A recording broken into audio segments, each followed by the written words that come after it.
The sun dipped low behind the jagged ridges of the prairie, painting the sky in streaks of blood orange and violet. Clara Matthews held her infant tightly, the tiny weight a comfort against the pounding of her own heart. She crouched behind the weathered barn at the edge of the deserted settlement, her shawl wrapped so tightly it left little room for the baby, yet she didn't care.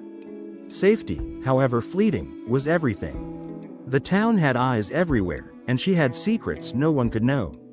Her late husband's debts, her child's existence, and the rumor that a new sheriff was sweeping the county clean had left her exhausted and desperate. Each shadow seemed to stretch longer, each footstep against the dust-laden road a potential threat. Her baby whimpered softly. Clara brushed the damp strands of hair from his forehead and whispered, "Shush, we'll be safe soon, I promise." Her voice trembled, but she forced the strength she no longer felt. Every step she'd taken to get this far had been calculated, measured. Yet now, crouched in the darkening barn, she realized fear could never be fully outrun. Somewhere beyond the fields, a horse's distant clip-clop broke the silence. Clara stiffened, eyes wide. She held her breath, heart hammering, until the sound grew closer, sliding into the rhythm of hooves on dry earth. She could make out the silhouette of a man atop a horse, tall, broad-shouldered, and moving with the certainty of someone who belonged to the land rather than the town. He stopped at the edge of the barn, scanning the shadows. Clara's first instinct was to curl tighter around her baby, to disappear completely. But something in the way he sat his horse, calm yet watchful, made her hesitate. This man carried no weapon drawn toward her, he simply observed. He tipped his hat slightly, a silent acknowledgement, as if reading her fear without asking questions. His presence alone made her pulse slow in a way she hadn't felt for months. For the first time, Clara sensed the possibility that not everyone meant harm. "Miss?" His voice was low, steady, and carried across the distance without force. "You all right there?" Clara froze. The sound of it, gentle, unassuming, yet entirely sure, stirred something she had buried long ago. Trust was dangerous, but hope, faint as it was, had begun to flicker again. She had no choice but to answer, even if it meant risking exposure. I'm fine," she whispered, holding the baby closer. He nodded, dismounting slowly, boots kicking up soft clouds of dust. "Then I'll just keep my distance," he said. "But if anyone's giving you trouble, you let me know." Clara's lips parted slightly, unsure if relief or disbelief had made her gape. She had never known kindness to arrive so suddenly, unannounced, and yet, like the prairie itself, his presence was steady, silent, enduring. For the first time in weeks, the shadow of fear felt less like a wall and more like a thin veil that could be pierced. And for the first time, she allowed herself to imagine that she might survive this night. The man moved closer, boots sinking slightly into the dust as he approached the barn's edge.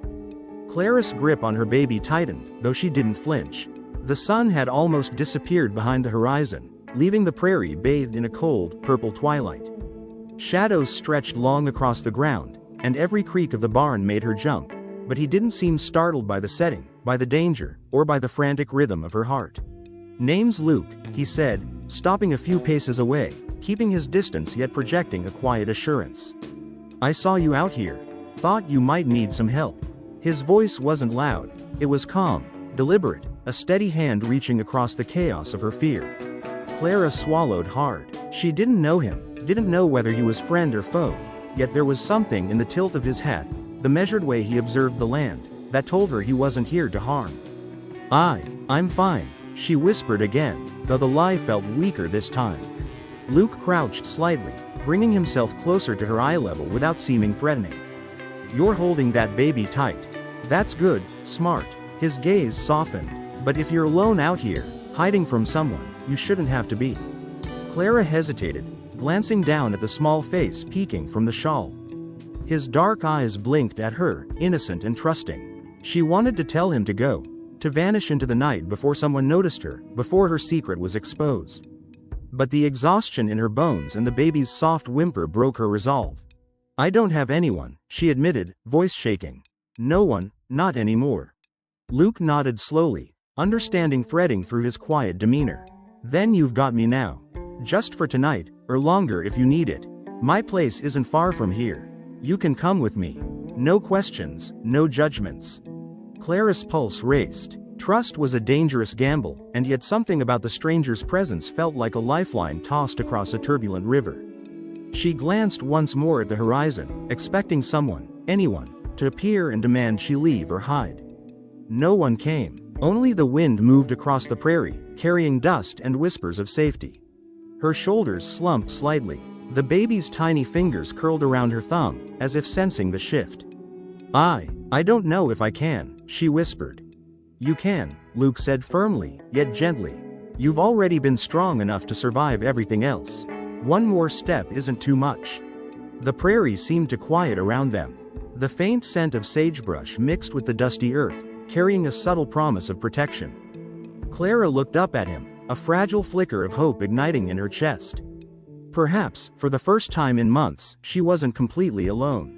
Her voice trembled, but she nodded. I'll come with you." Luke gave a small, reassuring smile, tipping his hat. "Good, let's get you both somewhere safe." The baby cooed softly in her arms, as if sensing the first thread of security in a long, dark night.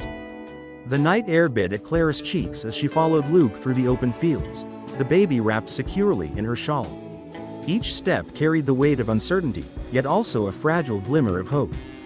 The prairie stretched endlessly, dark and quiet, only the soft whisper of wind through the tall grass breaking the stillness. Luke walked beside her, boots scuffing the dry earth, horse tethered at his side. He moved with a calm, measured rhythm, as if the night itself bent to his will. Clara stole glances at him, noting the steady way he held himself, the quiet confidence in his eyes, the unwavering patience. Somehow, in the midst of fear and exhaustion, that steadiness felt like a shield. "You're quiet," Luke said softly, not as a question, but an observation. "Doesn't surprise me. Most folks don't talk much when they're worried about being seen." Clara's fingers tightened around the baby. I don't have much to say," she admitted, voice barely above a whisper. "And even less that anyone should hear." He nodded, eyes forward, scanning the horizon. "Fair enough. You don't need to talk if you're not ready. Just walk beside me. That's enough for now." The silence between them was not empty. It was filled with the night's own language, the crunch of boots on dry soil, the soft shift of the baby in her arms, the distant call of a lone owl. Clara realized, with a start, that she hadn't felt this sense of calm in months. Not since the day she'd lost everything. Not since the debts, the threats, the whispers that had chased her across counties and rivers. Hours seemed to stretch and fold around them, the moon rising lazily, painting the prairie in silver. Clara's thoughts drifted to the baby's father, long gone, leaving only questions in a life she had to guard fiercely. And yet, here was a man who didn't ask questions, didn't judge, offered only protection, quietly, without fanfare. "You're a good man," she said suddenly, almost startled by the words. Luke's eyes met hers, just for a moment, and a small, wry smile tugged at his lips. "I try," he said simply. The barn and abandoned homesteads they passed gave way to open prairie again, stretching like an endless sea under the moonlight. Clara's chest ached with a mixture of relief and fear. Relief because she was moving toward safety. Fear because the past wasn't far behind, always waiting to catch up. Finally, in the distance, a faint glow appeared, lamplight flickering from a low-set cabin surrounded by a stable and a small corral. Luke slowed, motioning for her to follow.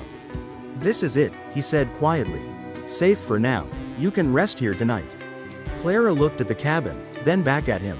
You're really offering me this?" He nodded. "I said I'd help. I keep my word." Her lips parted, but no words came. Instead, she clutched her baby tighter and allowed herself, for the first time in months, to believe in the possibility of safety. The cabin's warm glow spilled into the night like a beacon, and Clara's steps slowed instinctively, the baby pressing closer against her chest.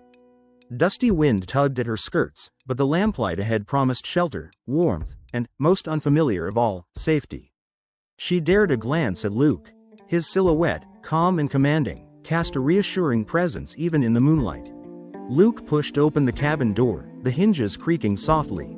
"Come in," he said, voice low and steady. "You're safe here." Clara hesitated just a moment, then crossed the threshold, letting the baby settle against her shoulder. The air inside smelled faintly of cedar, wood smoke, and something else, stability. The small cabin was modest, but orderly. A few pieces of furniture, a simple hearth, and blankets neatly folded on a chair. For the first time in months, Clara didn't see threats lurking in corners. Luke went to the hearth and stoked the fire, amber flames licking the room's edges. "Sit," he instructed gently, handing her a chair. Clara sank into it, her body trembling from exhaustion and tension she hadn't realized she'd carried. The baby cooed softly, pressing his face into her shawl, and Clara felt a strange, profound sense of relief. She hadn't known she could relax this deeply. Every muscle unwound slightly, every heartbeat slowed just enough to allow the smallest whisper of trust. Luke returned, holding a cup of warm water. "Drink," he said. "You look like you could use it." Clara took it, hands shaking, and sipped slowly. The warmth spread through her chest, mingling with a fragile hope she hadn't dared entertain. "You've been traveling far," Luke observed casually, though his eyes held an undercurrent of concern. "And you've been alone." Clara's fingers tightened around the baby. I had no choice." Her voice cracked, the words heavy with months of fear, running, and hiding. "I had to keep him safe. I couldn't trust anyone, not after everything." Luke nodded, understanding threading through his gaze. "Then you're here now. That's what matters." She dared to look at him, studying the lines of his face, the calm strength in his posture. It struck her how quietly he offered protection, not with force or judgment, but with presence. Even in her fragile, worn state, she felt seen. Not as a widow, not as a mother running from trouble, but as a person deserving of shelter and care. The baby stirred again, nuzzling her shoulder, and Clara allowed herself a small smile. Maybe we could stay here, just for tonight," she whispered. Luke's lips curved into a reassuring smile. "As long as you need. No one will find you here." For the first time in months, Clara exhaled fully. The cabin wasn't grand, the furniture wasn't lavish, and the night outside still held its dangers, but inside, with Luke's steady presence and the crackling fire, she felt something she hadn't felt in a long time. Safety. And maybe, just maybe, hope. The fire crackled softly, casting flickering shadows across the small cabin. Clara sat in the worn wooden chair, her arms cradling the baby, whose tiny hands clutched her shawl with gentle determination. The heat from the hearth seeped into her bones, a comforting contrast to the cold night outside. For the first time in weeks, she allowed herself to breathe without the weight of constant fear pressing down. Luke moved quietly around the cabin, setting a pot of water near the fire and straightening the sparse furnishings. His movements were calm, deliberate, unhurried, and Clara found herself watching him in fascination. There was something in the way he carried himself, an ease, a quiet strength, that reminded her of stability she hadn't realized she'd longed for so desperately. "Would you like some supper?" he asked, his voice low, careful not to startle her or the baby. Clara shook her head. "No, I'm not hungry." Her voice was thin, almost lost amidst the fire's crackle. She had eaten little for days, her focus always on survival, on hiding, on the baby. Food seemed trivial compared to the constant ache of fear she carried. Luke nodded, accepting her refusal without judgment. "All right," he said softly. "But you should rest soon. Night's long, and you've traveled far." The baby stirred, letting out a soft whimper.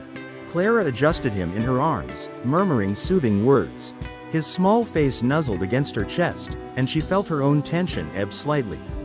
Luke watched silently, leaning against the doorway, hands crossed, observing with a patience that felt almost sacred. "Thank you," she whispered after a moment, her voice barely audible.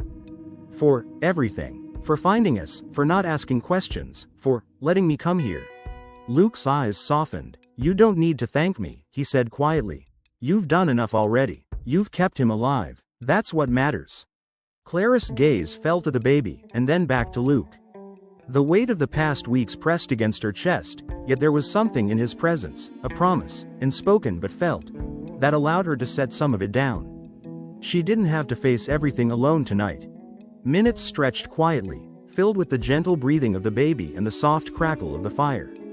The world outside seemed distant, irrelevant. Inside the cabin, warmth and safety wrapped around her like a fragile cloak, and for the first time in what felt like an eternity, Clara allowed herself a small measure of trust. Luke crouched beside her chair, careful not to invade her space. "Sleep when you can," he murmured. "I'll keep watch."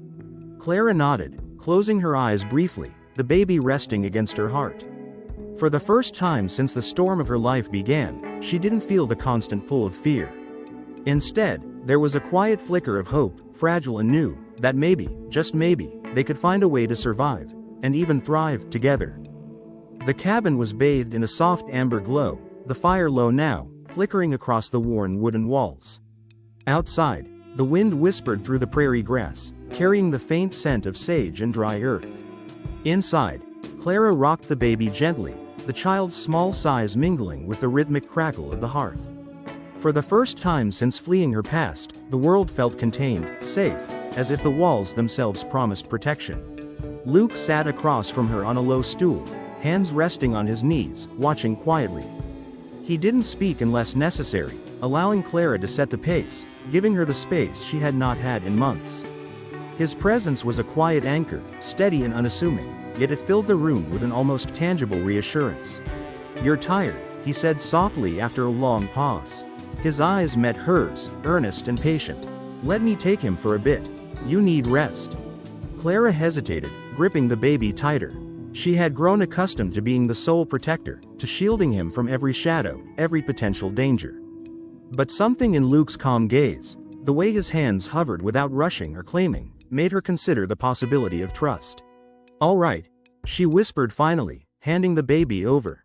The child's small fingers curled around Luke's thumb, and Clara felt a pang of something she hadn't expected, relief mingled with vulnerability.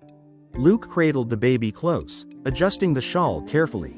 "He's safe," he murmured, as if affirming the same for Clara herself. "Both of you." She sank into the chair, eyes closing for a brief moment. Memories of fear, exhaustion, and endless running pressed at the edges of her consciousness, but Luke's steady presence was like a buffer, softening the harsh edges of the past. "Why are you helping me?" she asked finally, voice quiet, almost afraid to hear the answer. Luke's lips curved into the faintest smile. "Because you shouldn't have to face the world alone. Because some things are worth protecting without asking why." Clara swallowed hard. His words weren't grand gestures or promises, just simple truths, but they cut through the shadow of hopelessness she'd carried for so long. She realized that for the first time in months, she didn't feel the urge to hide everything, to fend off every possible threat herself. Outside, the wind rose and fell, a lullaby of the prairie night. Inside, the cabin was warm, the baby resting against Luke's chest, and Clara allowed herself to lean back, to breathe, to feel a flicker of safety she hadn't known she could trust. The night stretched quietly, unbroken by fear, and in that stillness, something fragile and tentative began to grow: trust, hope, and the first whisper of a bond that might, just might, be strong enough to survive the storms yet to come. The first rays of sun stretched across the prairie, painting the horizon in pale gold and soft lavender. The cabin was quiet, save for the gentle breathing of the baby, now swaddled snugly in a blanket, and the soft creak of the floorboards as Clara moved about, trying not to disturb him. The night had been long, but for the first time in weeks, it had passed without fear pressing down on her chest. Luke stirred at the edge of the room, stretching carefully before rising. His movements were deliberate and unhurried, as if he were acutely aware of the fragile peace that had settled over the cabin. He caught Clara's gaze and offered a small nod, acknowledging her presence without words. "You slept well?" he asked softly, his voice low enough to keep the baby undisturbed. Clara shook her head, a faint smile tugging at her lips. "I did better than I expected." She adjusted the blanket around the baby, feeling the warmth and security in the small bundle she held. Luke moved closer, offering a hand toward the kettle on the stove. "Coffee?" he suggested. "It's weak, but it'll help wake us." "Thank you," she murmured, reaching for the cup he poured. The warmth of the liquid spread through her hands and chest, a small comfort in the quiet morning. As they sipped, Clara found herself noticing the subtle details of the cabin, the way the sunlight streamed through the cracks in the wooden walls, dust motes dancing like tiny golden spirits in the beams, and the gentle hum of life beginning anew around them. It was domestic, simple, and yet profoundly grounding. Luke glanced at the baby, now stirring again. "He's ready for a little food," he said gently. Clara nodded, feeling the weight of responsibility without the usual fear, because she knew Luke was there, silent, reliable, protective. Their hands brushed briefly as she reached for the bottle, and Clara felt a flutter in her chest. It was startling, unexpected, and yet comforting. Luke didn't comment, didn't make the moment awkward. He simply watched with patience, letting her take the lead. For the first time, Clara allowed herself to relax fully, to let the morning light and the gentle rhythm of the cabin wrap around her like a protective cloak. She realized that safety could be quiet, that trust could be built in small moments. A shared cup of coffee, a baby's soft sigh, the unspoken promise of someone willing to stand beside you. And in that warm morning light, with the prairie stretching endlessly beyond the cabin windows, Clara allowed herself to hope. Perhaps they could survive, perhaps they could thrive, and perhaps, just perhaps, she could allow someone to care for her, too. The morning stretched across the prairie like a quiet promise. Sunlight spilled over the hills, brushing the cabin in gold, and the soft breeze carried the scent of fresh earth and sage. Clara stepped outside, baby in arms, feeling the weight of the night's rest ease from her shoulders. The ranch already hummed with life.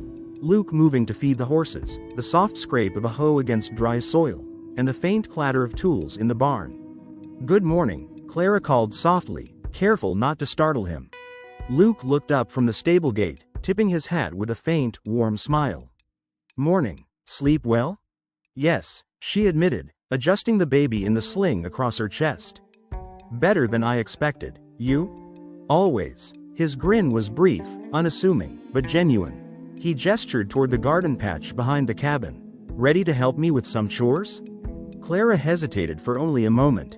She had spent months fending for herself and the baby, carrying every burden alone. But Luke's presence was steady, patient, and for the first time, she considered that sharing the work might not be frightening, it could be grounding.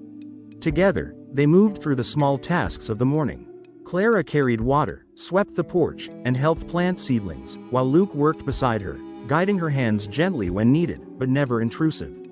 The baby cooed softly in the sling, eyes wide, taking in the rhythm of movement and the comfort of steady hands. They fell into a silent, almost instinctive rhythm. The morning sun warmed their backs, the scent of soil and hay mingling with the faint tang of horse sweat. Laughter surfaced occasionally, small, fleeting, when a seedling toppled or the baby gurgled unexpectedly, reminding Clara that even amid hardship, life could hold moments of joy. At one point, their hands brushed while planting rows of young corn. Clara froze, cheeks flushing, but Luke only gave her a patient, steady look. "It's all right," he said softly. "We're a team here, always." For the first time in months, Clara allowed herself to lean on someone, to trust not just in safety, but in companionship. The work, the quiet conversations, the shared smiles, they all built a foundation far stronger than any fortress she could have made alone. By mid-morning, the chores were done, and the baby slept peacefully in the shade. Clara and Luke leaned against the fence, catching their breath, shoulders brushing lightly. The prairie stretched endlessly before them, promising more than survival. It promised a beginning, a chance at something steadier, warmer, and full of quiet trust. Clara realized something then. She wasn't alone anymore. And perhaps, in sharing the burdens of the day, she was learning how to carry hope again. The sun sank slowly behind the rolling prairie, painting the sky in shades of amber, rose, and violet.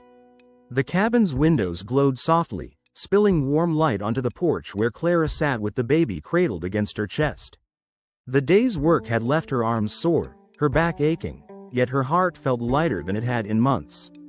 The rhythm of chores, the small successes, and Luke's patient guidance had done more than tend the land. They had begun to mend something inside her that she hadn't realized was broken. Luke emerged from the barn, wiping his hands on a cloth. He paused at the edge of the porch, hat in hand, and watched her with quiet intensity. There was a stillness about him now, a gentle gravity that drew her attention without demanding it. "You've done well today," he said softly, voice low enough to blend with the evening breeze. Clara looked up, startled slightly by the praise. "We did well," she corrected, the words soft but firm. She realized in that moment that she didn't see herself as the lone survivor anymore. Luke's presence had made her realize they were a team. He nodded, stepping closer, though not too close. There was no rush in his movement, no pressure, only the patience that had defined his every action since she'd arrived. "I like seeing this place alive again," he murmured. "Not just the farm, but you. You've grown stronger in a single week than I've seen in months." Clara swallowed, a lump rising in her throat. The compliment, simple and honest, made her heart ache in the best way. She realized how deeply she had begun to rely on him, not just for protection, but for hope, for comfort, for the warmth of someone who truly cared. The baby stirred, and she glanced down, brushing a soft curl from his forehead. Luke's eyes followed the motion, a flicker of tenderness in his gaze. "He's lucky," he said, almost to himself. "To have you." Clara felt something stir within her, a recognition, a quiet admission she hadn't allowed herself before. She wasn't just surviving, she was beginning to feel, to hope, to imagine a life beyond fear. And Luke, steady and patient, had become the center of that vision. She looked up at him, meeting his eyes, and for a moment, the world outside, the hardships, the past, the endless prairie, faded away. There was only this quiet porch, the setting sun, the soft warmth of trust, and the dawning realization that she had begun to care for him, deeply, undeniably. Luke offered a small, unassuming smile, sensing the change without words. The evening breeze carried the faint scent of sage, and Clara finally allowed herself to breathe fully, knowing that in him, she had found more than a protector. She had found a home for her heart. The first light of dawn stretched across the horizon, bathing the prairie in soft pinks and golds. Clara stood at the edge of the porch, baby cradled against her chest, feeling the warmth of the morning sun seep into her bones. The night's quiet reflection had left her with a clarity she hadn't felt in months. She had survived fear, loss, and hardship, and now she understood something vital: she didn't have to face life alone anymore. Luke emerged from the barn, carrying a small bundle of firewood, his hat tilted low against the rising sun. He paused when he saw her, and a gentle smile spread across his face, a smile that made her chest tighten with both anticipation and comfort. "Morning," he said softly, setting the bundle down. "Did you sleep well?" Clara nodded, letting the baby shift in her arms. "Better than I thought I could. Thanks to you." He stepped closer, brushing a stray curl from her face. The gesture was tender, careful, and full of unspoken promises. She felt the familiar flutter in her chest, the one that had grown stronger with every shared chore, every quiet evening, every small act of kindness. "You've come so far," Luke murmured, his voice low, filled with sincerity. "And you've done it all with so much strength. But you don't have to do everything alone anymore. Not ever again." Clara's eyes met his, searching for any trace of doubt, pity, or obligation. There was none, only unwavering truth. She realized then that Luke had become more than a protector, more than a steady hand. He had become her partner, her anchor, her hope. I don't know what to say," she whispered, a tear glinting in the morning light. "You don't need to say anything," he replied. "Just trust me. Trust that we can face whatever comes next, together." For the first time in a long while, Clara allowed herself to release the fear she had carried for so long. She placed the baby into Luke's arms briefly, their hands brushing in a moment that carried warmth, safety, and connection. The prairie stretched endlessly before them, golden and alive with possibility. Birds rose into the sky, heralding a new day, a new life. Clara and Luke stepped back onto the porch together, their shoulders brushing as they looked out across the land. "This is just the beginning," Luke said softly. Clara nodded, feeling the truth of his words settle deep within her heart. "The beginning of what?" "Everything," he said simply, and in his eyes, she saw the promise of love, home, and hope. The kind that would endure beyond hardship, beyond fear, beyond yesterday. Together, they watched the sun climb higher, the wind carrying the scent of sage and earth, and Clara knew in her soul that the days ahead, no matter what they brought, would be faced side by side. And for the first time in a long time, she felt entirely, unshakably whole.